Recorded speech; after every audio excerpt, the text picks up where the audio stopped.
Assalamualaikum warahmatullahi wabarakatuh. Alhamdulillahirabbil alamin wa bihi nasta'inu ala umurid dunya waddin. Wassalatu wassalamu ala asrafil anbiya'i wal mursalin wa ala alihi wa sahbihi ajmain amma ba'du. Para pemirsa jamaah kaum muslimin rahimakumullah, para pecinta majelis taklim dimanapun Anda berada.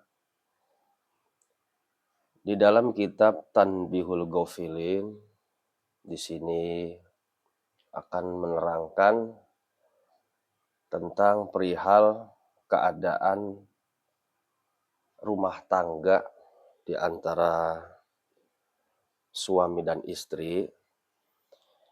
Wa dzukira anna rajulan jaa ila Umar binil Khattabi yasku ilaihi zaujatahu.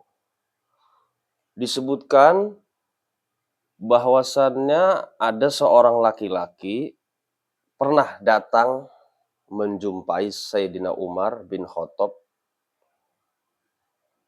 Yasku ilaihi, seorang laki-laki itu mengadu ilaihi kepada Sayyidina Umar zaujatahu tentang perihal sifat ataupun karakter istri si laki-laki tersebut. Jadi seorang laki-laki itu ingin curhat lah ya, kalau bahasa kita ingin curhat, menjumpai daripada Khalifah Umar yang kebetulan pada saat itu Sayyidina Umar menjadi khalifah. Falama balago babahu sami'a imra'atahu Umma Kulsum tatawalat alaihi. Kemudian seketika seorang laki-laki itu sudah berada di depan pintu ya, di depan pintu rumah Sayyidina Umar, mendengar Sayyidina Umar itu sedang ribut. Istrinya itu yang bernama Ummi Kulsum itu ternyata cerewet. Sedang memarahi Sayyidina Umar pada waktu itu. Faqala rajulu, akhirnya laki-laki itu mengatakan, "Inni aradtu an askuwa ilaihi zaujati wa bihi minal balwa mislu ma bi."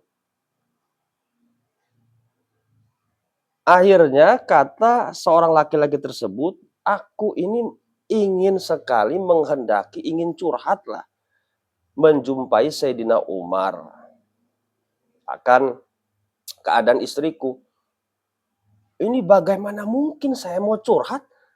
Sayyidina Umarnya sedang dimarahi oleh istrinya. Ini bagaimana ini?" kata laki-laki itu. Waduh, ini saya salah tempat buat curhat atau gimana ini? Faroja'a, akhirnya kembali pergi laki-laki itu. Pas begitu pergi, selang beberapa langkah lah ya, berbalik badan ke arah dia mau pergi. Fada Umaru, akhirnya Sayyidina Umar melihat laki-laki itu. Kemudian memanggil Sayyidina Umar. Fasa'alahu.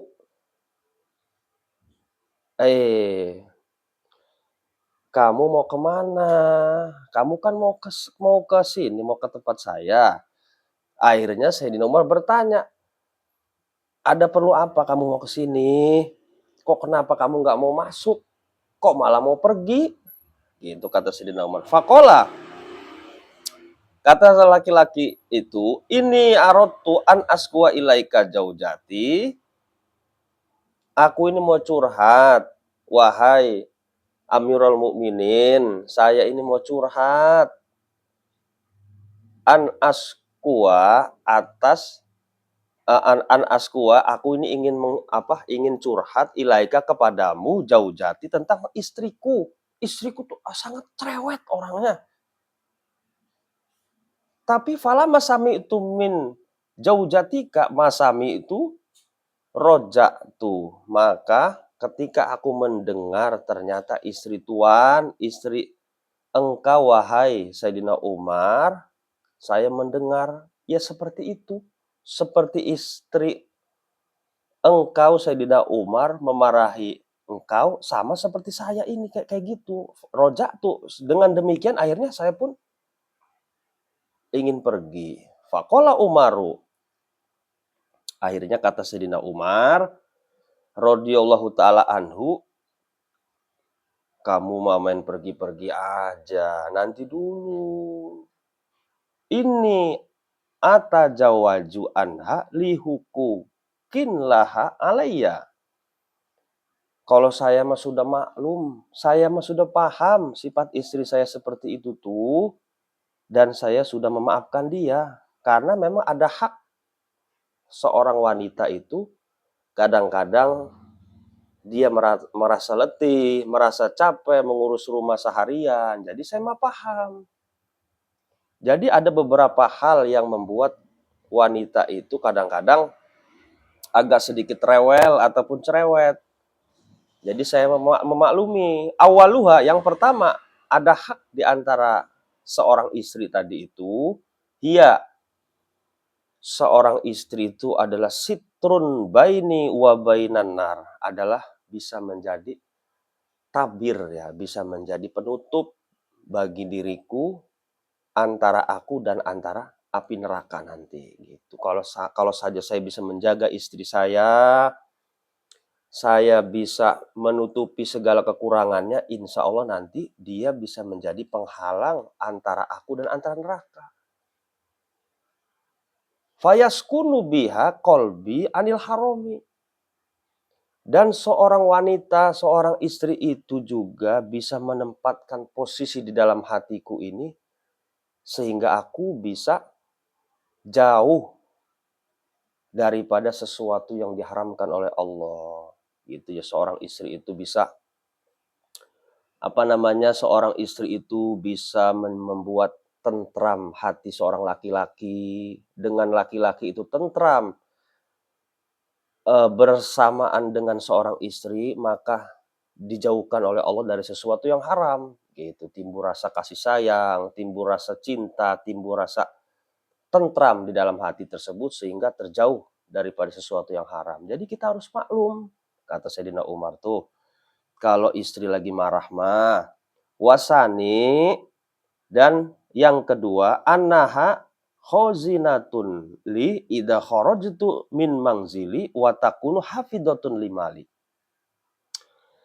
Seorang istri itu bisa menjaga diriku ketika aku sedang keluar, dia bisa menjaga min manzili, bisa menjaga rumah, watakunu, dan seorang wanita atau istri tersebut hafidhatun limali, dia bisa menjaga harta, bisa menjaga. Itulah artinya ciri-ciri perempuan soleha ya, sebagaimana kata baginda Nabi SAW, khairun nisa, sebaik-baiknya perempuan adalah man idana dorta ilaiha, ketika engkau memandang wajahnya, sarrotka, dia bisa memberikan kebahagiaan kepadamu. Wa idza amartaha atau atka, ketika engkau memerintahkan kepadanya atau atka, dia patuh atas perintahmu.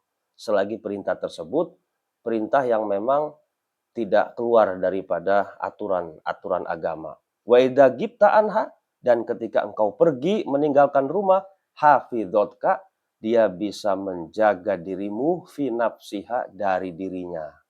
Bisa menjaga diri ketika engkau tidak ada di rumah, wa malika, dan dia bisa menjaga harta bendamu. Itu ciri-ciri perempuan yang soleha.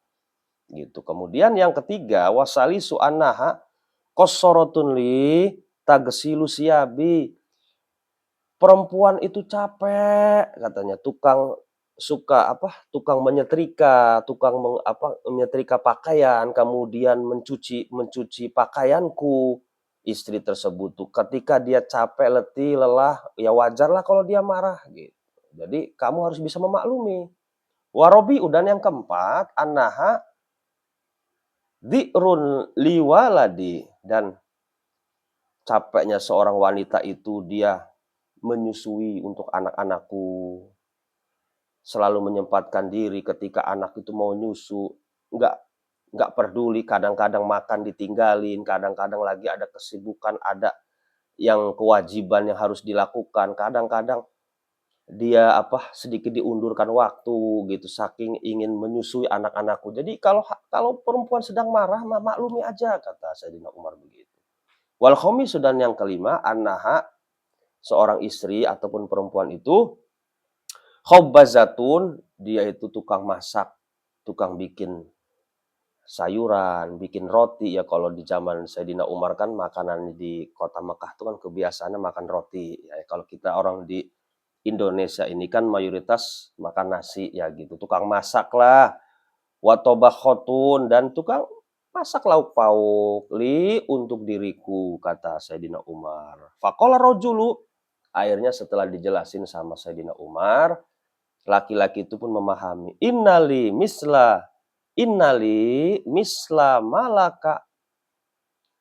Oh, kalau begitu Sayyidina Umar, begitupun sama istriku seperti istrimu, wahai Sayyidina Umar. Fama taja wajah ta anha fa'atajawaju.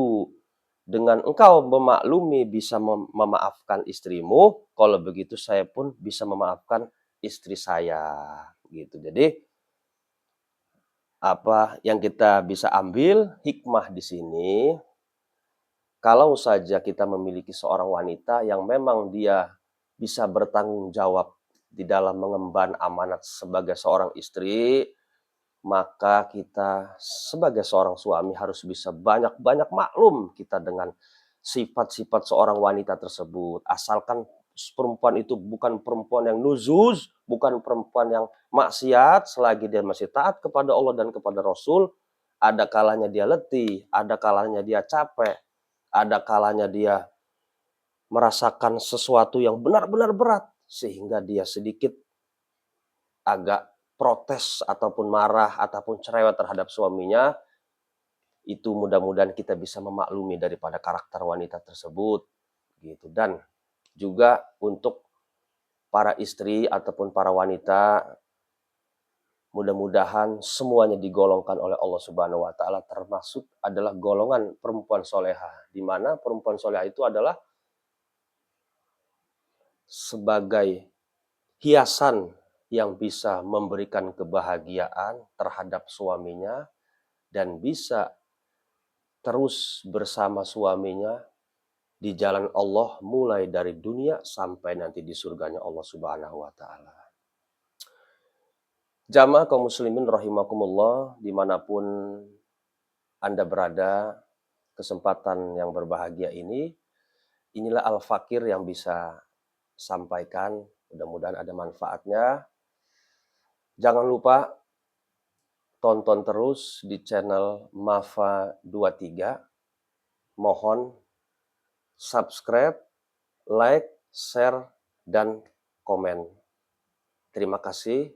Kepada Allah saya mohon ampun, dan kepada para hadirin kaum muslimin rahimakumullah saya mohon maaf apabila ada kata-kata yang kurang berkenan.